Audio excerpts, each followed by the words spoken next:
In certain ways, I've struggled keeping up with the sports card Joneses. I will explain what I'm talking about. Stick around.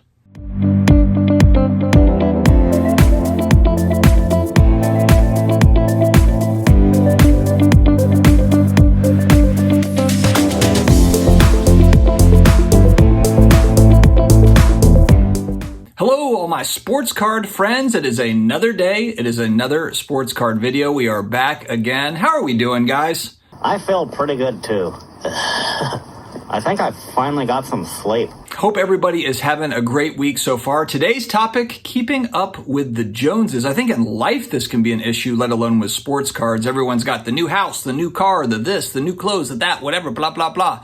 But before I get started, big thanks to video sponsor DC Sports 87. They are helping me do some selling this year in 2023. I just shoot off my slabs off to them and they do the rest. They throw it on eBay. They've got an automated system on their website. As auctions end, it shows it in real time when they're paid. I can easily retrieve my money. They post 5,000 to 7,000 cards a day. Huge volume on eBay, and it just makes it seamless. So definitely check out DC Sports 87.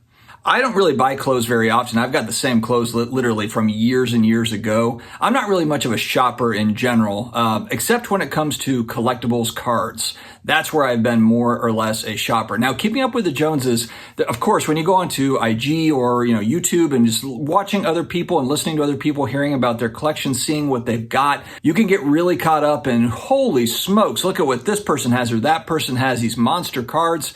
I haven't really fallen into the I need to figure out how to get into a $5,000, $10,000, $50,000 card type, keeping up with the Joneses.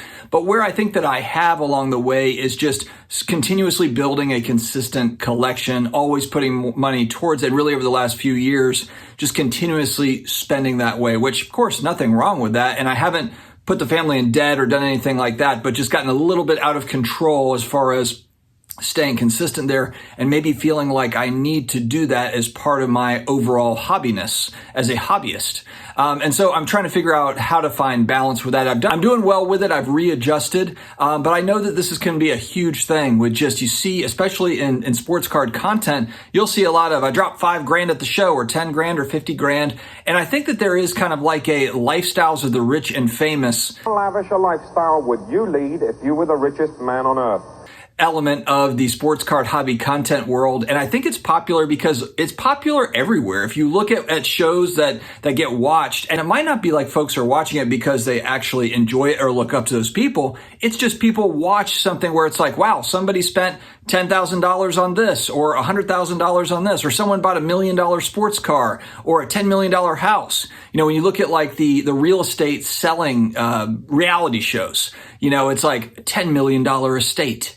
Or it's, I'm a dog walker and my wife weaves baskets and we've got a $2 million budget, to buy a house. And you're like, what? But it's so crazy that you're watching. And so maybe that's part of what this is. We've got kind of our own little lifestyles of the rich and famous, part of the hobby content space. And again, it's not that it's a bad thing. It's just not really reality. It's not the everyday person. The everyday person is really dabbling in more of the $1, $2 cards. Frankly, for me, I have historically lived in kind of, I would say, the $50 to $500 range on individual cards. The most money I've ever spent on a card is $1,750 on a card at the National. And for sealed product, the most I've ever spent on a hobby box is $500. Maybe it was $450 or $500. I haven't opened it.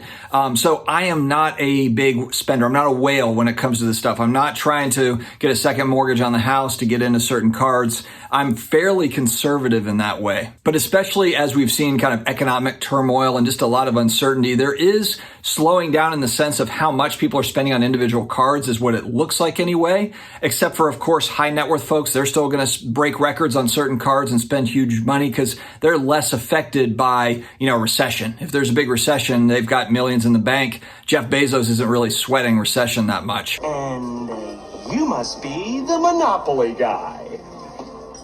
Mark Wahlberg's not sweating recession. He's still opening up sports cards with his kids, even if it is $2,000 for a hobby box. Doesn't matter. And with the last couple of videos we've seen, now we've got more of an emphasis on kind of that lower end. And the lower end is red hot right now. Sports Card Radio out there doing their thing on the lower to mid end. I'm trying to do more on that side. And a lot of the feedback I've gotten is, hey, this is kind of what we, a lot of the hobby has always been doing. And so I think that that's really cool. I mean, a lot of people have been buying cards for 50 cents, trying to sell them for $1 to $2. I've also gotten some feedback that's, man, that's a waste of time. That's a waste of energy. But it's all relative, and that small stuff can really compound. You can compound that stuff. And I would bet if you're doing it over a year, 2 years, 3 years, 4 years, as time goes on, that compounding element of buying for $1, selling for $2, doing a lot of microtransactions, all of a sudden turns into a pretty nice nest egg, pretty nice little buying pool there. And so it's interesting, kind of the feedback I've gotten from both sides is, man, that's crazy. I'm not messing with dollar cards. And then I've also gotten like, hey, this is the way to go. This is the way. And so I really like how things are kind of shaping out with hobby stuff. Let me know, are you trying to keep up with the Joneses, or in what way, I guess? You know, is it not necessarily buying a $10,000 card, but just buying a $100 card? Maybe $100 is the most you've ever spent on a piece of cardboard, which, hell, it is a lot of money to spend on a piece of cardboard. So let me know your thoughts in the comments. Guys, stay healthy, stay awesome, and I will talk to you again later.